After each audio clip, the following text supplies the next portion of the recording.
আসসালামু আলাইকুম রহমতুল্লাহ। কিছুদিন আগে আমাদের দেশি মুরগির নিচে কতগুলো হাঁসের ডিম দিয়েছিলাম। ডিমগুলো আজকে ফোটার তারিখ, তাই আমি আজকে সকাল সকাল ঘুম থেকে উঠেই চলে এলাম ডিমগুলো দেখার জন্য ফুটবে কিনা। মাশাআল্লাহ, ডিম ফুটে অনেকগুলো বাচ্চা বের হয়েছে, মানে আমি বিশ্বাসই করতে পারতেছি না। আমি তো মনে করেছিলাম ডিমগুলো ফুটবেই না। যাই হোক, বাচ্চাগুলোকে আর এখানে রাখা যাবে না, কারণ মুরগি পাড়িয়ে মেরে ফেলার সম্ভাবনা থাকতে পারে। বাচ্চাগুলোর জন্য অন্য একটা জায়গা ব্যবস্থা করতে হবে। তাই আমি দ্রুত একটি কাপড় সংগ্রহ করে নিলাম এবং বাচ্চাগুলোর জায়গার কাজ শুরু করে দিলাম। অনেকেই বলতে পারেন যে ভাই কাপড় দেওয়ার কারণ কি?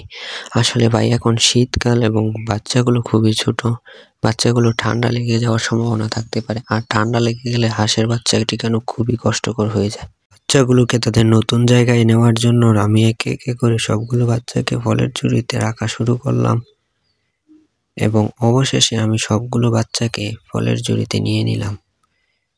অবশেষে আমি তাদেরকে তাদের নতুন জায়গায় নিয়ে গেলাম এবং বাচ্চাগুলোকে তাদের নতুন জায়গায় রাখা শুরু করলাম। ভিডিওটা করার মূল উদ্দেশ্য হচ্ছে, যারা শীতকালে হাঁসের বাচ্চা টিকাতে পারতেছেন না, তারা যদি আমার ভিডিওটা অনুসরণ করেন তাহলে ইনশাল্লাহ আপনাদের একটা হাঁসের বাচ্চাও কিছু হবে না। সবাই ভালো থাকবেন, সুস্থ থাকবেন, আর আমাদের চ্যানেলটিকে সাবস্ক্রাইব করতে ভুলবেন না।